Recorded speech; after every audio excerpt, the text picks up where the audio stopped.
Felicitations, aficionados! Have you ever had a dream about overpowering the government because of their wrongdoings? Have you ever wanted to hang out with your bros in your secret hideout, planning on how to vandalize the local area? Have you ever wanted to make money using nothing else but double X chromosomes? Because today, I bring you a game from the fabled land of Japan that lets you realize these dreams. Made by Alicesoft, Dohna is an extremely stylized, turn-based dungeon crawler. Do you know anything about Alicesoft? If you do, you do. If you don't, you probably still have a place in heaven. But why this game specifically? Because, gentlemen, betting is a problem. I recently took a bet on myself, and in the end, let's just say it was a tie. But one needs to live up to his bet, so I did. And here's the review. What is the premise? You play as 4 bros, trying to overthrow the government, because they banned your favorite video game and several animes you enjoy. But how does one fight against the government? By simply going out and causing trouble to the law enforcement. Let's talk about the boys. Kuma, edgy looking protag, brains of the gang. From planning to shopping, almost every responsibility is thrown upon him. He uses a pistol that shoots plastic bullets. Because they aren't that extreme. Plastic, 100%. Trust. Zappa, leader of the group, pure Chad energy, has no need for such things as weapons. He cares for only one thing, having fun.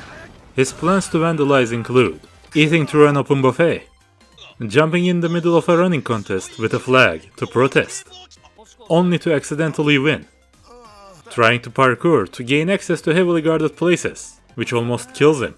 But one thing is, he never backs up. A real man, if you will. He's also gay. Torataro takes care of maintenance and weapons of the group. Sadly enough, he is the comic relief character, which means he gets picked on by everyone. A shame, really. He has his custom-made weapon, Fatal Frenzy, which is a mix of nunchucks and a staff, which also can ignite. Joker, the fanboy-looking character of the group. Although this is the case, he has more masculine ambition than the 90% of the Twitter. You rescue him during the story. He was meant to be a body donor, but now he is your trusty bro that is ready to do anything for you. He used a baseball bat as a weapon of choice, because before he was taken as a body donor, he was in a baseball team, in a rural area, as the manager. So, go figure. He still hits pretty hard though.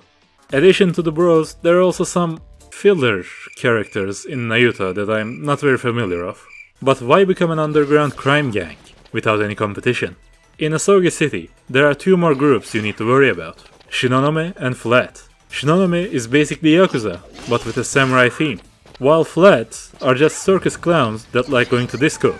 Small warning, both themes may try to shank you at night. Despite this, all of the gang's goals are aligned, fucking up Asogi and its ruling of the city. But what did even Asogi do? Firstly, freedom of speech is no more. If you even think about talking shit about Asogi, you get sent to temp work, which is basically slavery for the rest of your life. Everyone carries their citizen ID with them. If you don't have it, it's temp work again.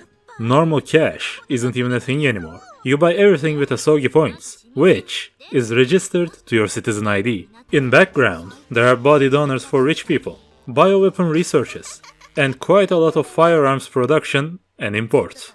At first, Asogi law enforcement will be tame, such as stun batons and plastic bullets. But more you progress through the game, they may change into sledgehammers, live ammunition, attack dogs, grenade launchers, chemical warfare, attack helicopters, metal gears that launch A-10,000s.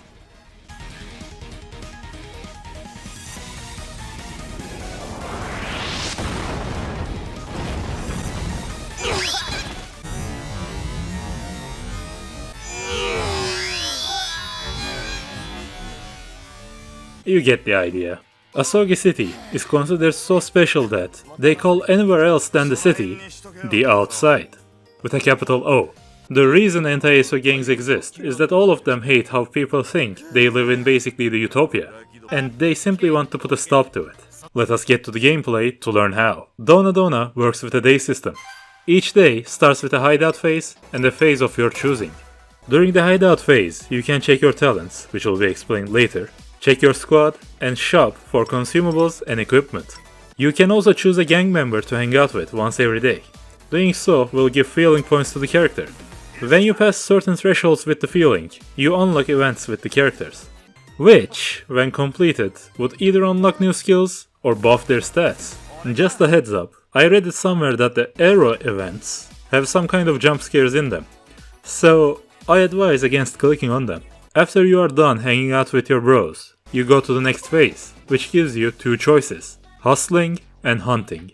First, we will talk about the hunting phase. In hunting phases, you take your squad and, well, go hunting. On the map, you can choose where your gang can assault today. All of the dungeons are predetermined with their placements and contents. At first, you will have to enter some dungeons just to get some required items. And after that, you will have to grind on weapon material drops. For your sanity, after clearing the dungeon once, go to the wiki and check the map's layouts. This will save you some brain cells in the long run. Trust me. So, what can you find in the dungeons? Small and large enemy waves. These two are your main source of XP. Very rarely you drop XP boosts, but you can't trust on those to level up. Also, because of the Kuma's passive, fighting more and more is a great way to grind feeling points. But how does fighting work? Do you need special inputs, combos, or countering the enemy? No. From what the developers say, this game's difficulty has been set in a way that no matter which characters you use the most, you will be able to progress. It is kinda weird of them to do that, considering there are only 4 real characters, which is the same amount as your party limit. You wait for your character to get his turn, and then choose an available skill. All of the skills except the voltage have mana costs. This makes it sound like you will be unable to use any skills after you run out. However, mana in this game is designed a bit more uniquely. Your mana can go down to negative values, and as it lowers more and more, you start to lose power. This isn't much of a hindrance until around -60. After that, calling paramedics wouldn't even work, because your character will start hitting like a corpse. Under your mana, you have your voltage bar, which fills up by dealing or taking damage. When a character's voltage bar hits 100, they get a damage buff. Every skill they use now has a special visual effect and hit like a truck. It usually is a good idea to keep the voltage meter full for a dungeon through damage buff, but sometimes you may want to hurry up. That is when the voltage skills come up, or you can call it the ultimate. Every character has only one, and all of them hit quite hard.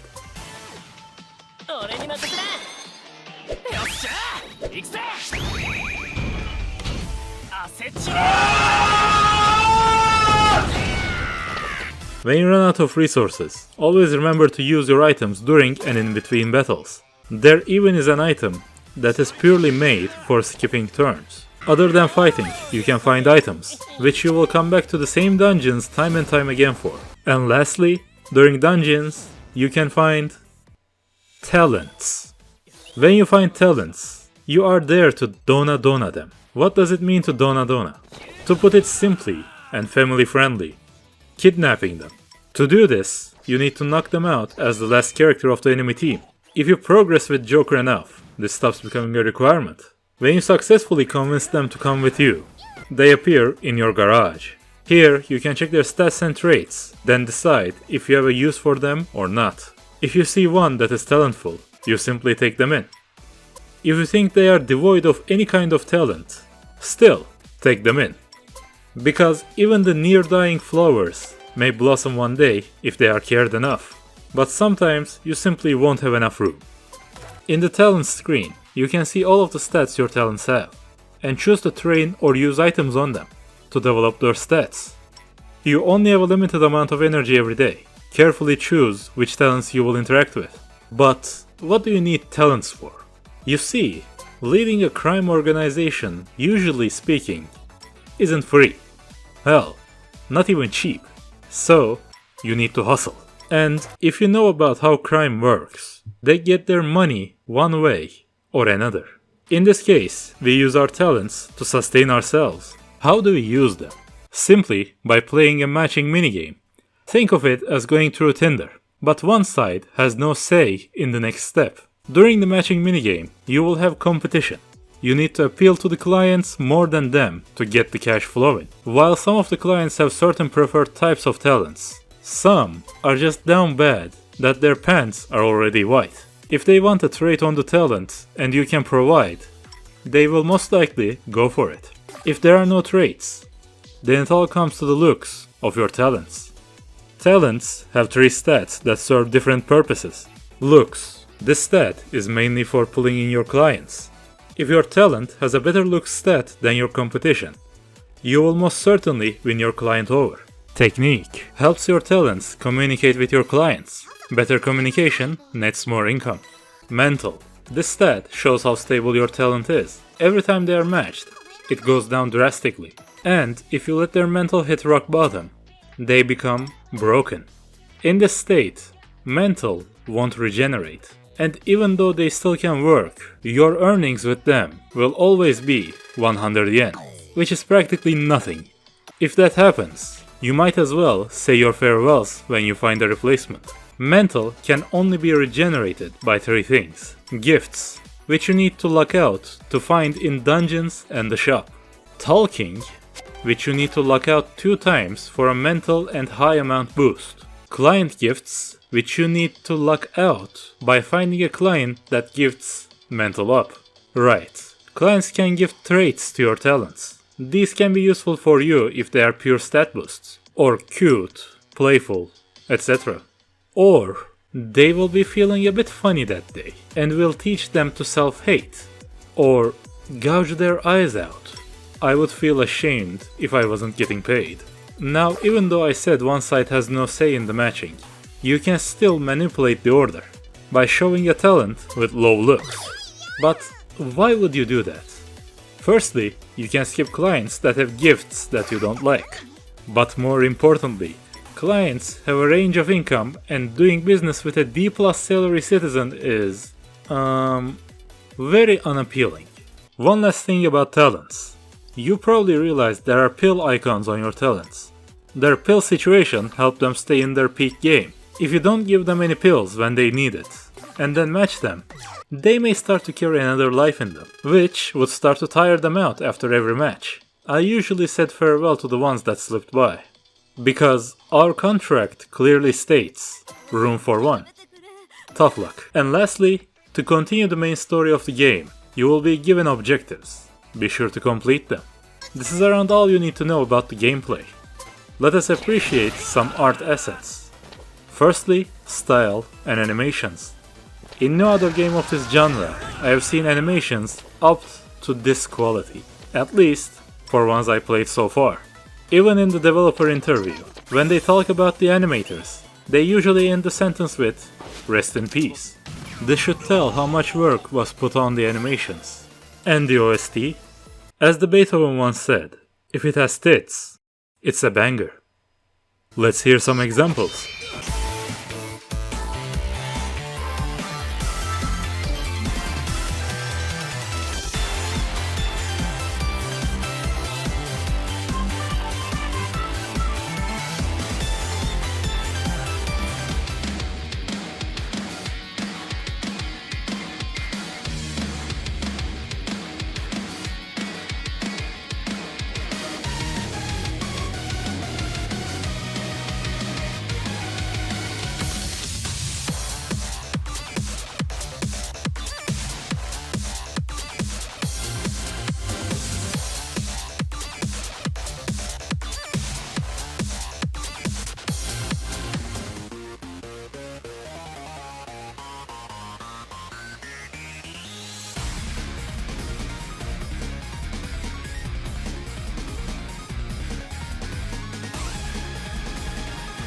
As you can hear, they sound incredible. It makes me feel bad for getting the game in very legal ways. However, poverty is a word. So, the story? You are alone with that, because visual novels aren't my kind of thing. I only played through the game to make the bro's dream real, and from how the feeling points look, it's safe to say I achieved it. If you also would like to play the game this way, let me warn you, in episode 17, there will be a big slap to your face. Other than that, go ham. After you finish the game, you can also set up some modifiers before starting a new run. Points you will have will depend on your achievement count. I give this game a rating. And I also thank Alicesoft for sponsoring this video. Hey, Alicesoft, if you ever actually need someone to review your games, my contacts are open. As long as, they include any kind of gameplay in them. And to my viewers, thank you all for watching. I know that my upload schedule is on a professional level. More reviews are on the way, and they will show up when you least expect them. I also give my special thanks to all of my patrons for supporting me totally through their own free will. Thank you very much. Good evening, and have a nice bro day.